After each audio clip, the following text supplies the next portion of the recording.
This is another reading from the book 100 Essential CDs, The Rough Guide to Jazz.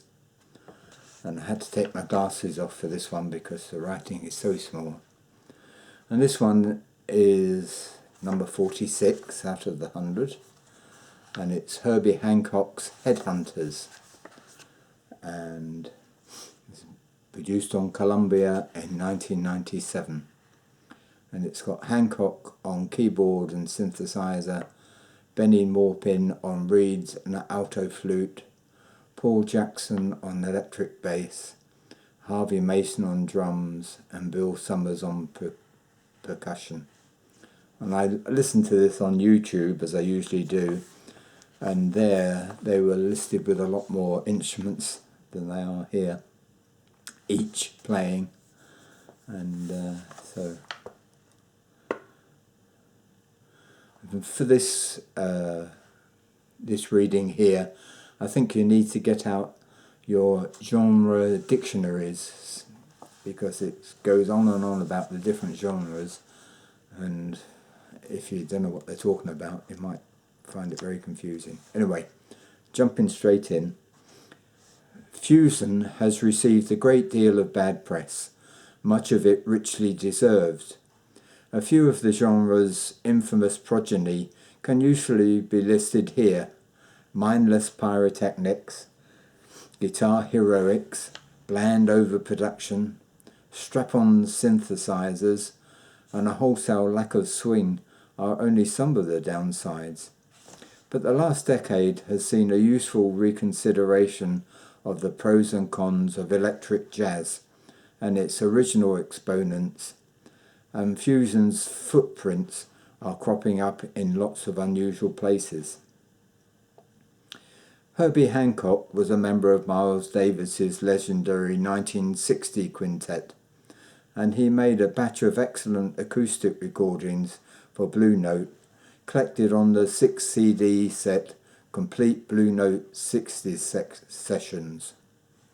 Early in 1970s, Hancock began to use electronics and more extensive open improvising in his music, resulting, among others, in the outstanding LP Sextant. At this period, in keeping with the Black Consciousness movement, he adopted the Swahili name of Mwandishi and gave similar names to the members of his band: Eddie Henderson, Julian Priester, Buster Williams, Billy Hart, and Benny Maupin. Benny Maupin is the only musician retained when he revamped the group in 1973. Yet this aspect was set aside, along with the more experimental side of the music.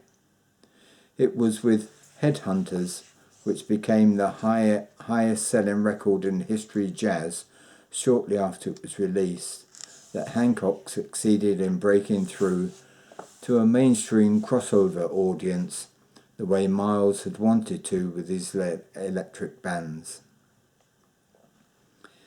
Headhunters, which is the name of the CD and also the name of the band, was inspired by Davis, but it was a more pop-inflected outing than the trumpeter's comparatively shaggy explorations. And the first track, Chameleon, in a version edited down from the nearly 16-minute track on the album, was a smash hit. So the album has a 16-minute version of Chameleon, and a cut-down version of that was a smash hit, catapulting Hancock into the realm of mass popularity not known in jazz for more than a decade.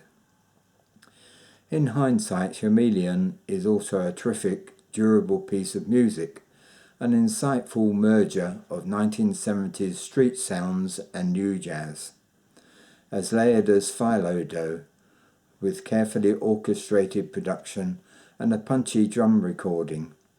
The basic sound takes some of its cues from Jamaica dub. I looked up Jamaica dub because I'd heard about dub, so I looked it up, and it seems to be basically taking other people's recordings and joining them together and pretending it's your own music. Anyway, that's Jamaica dub, where experimentation and pop go effortlessly together.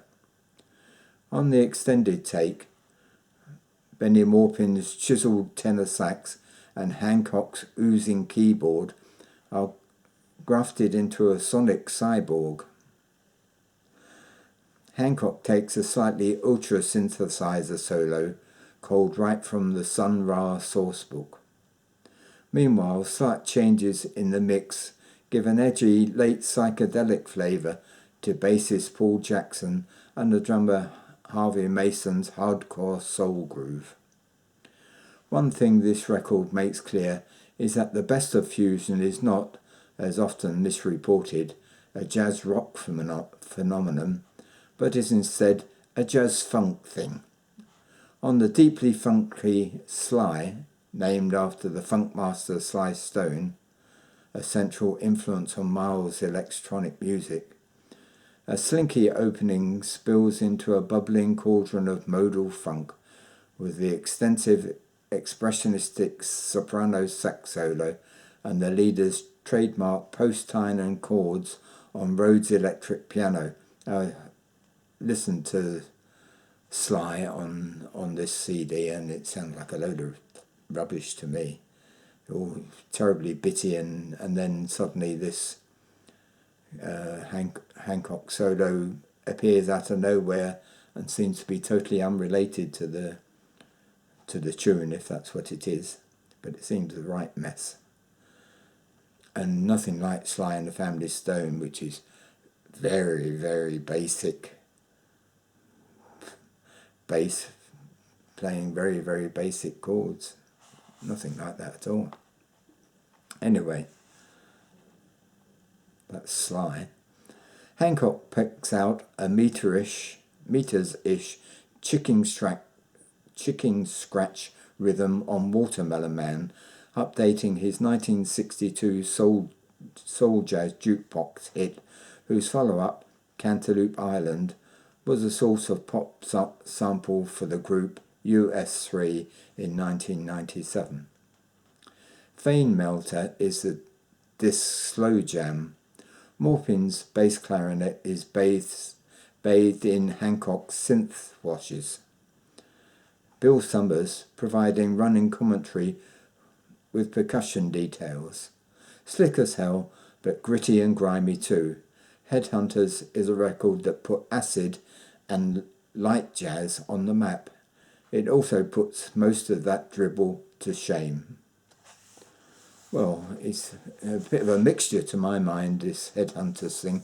The first two tracks are very funky and delicious to listen to. But as I say, Sly seems like a total mess to me. And the last one, Vein Melter, which I think is maybe about heroin, but I don't know. Vein Melter is totally different. It needs to be on an album of its own, away from these other stuff. Very nice, but it seems to be totally unrelated to them. So that's it. Herbie Hancock with Headhunters. Lots of H's. Thank you.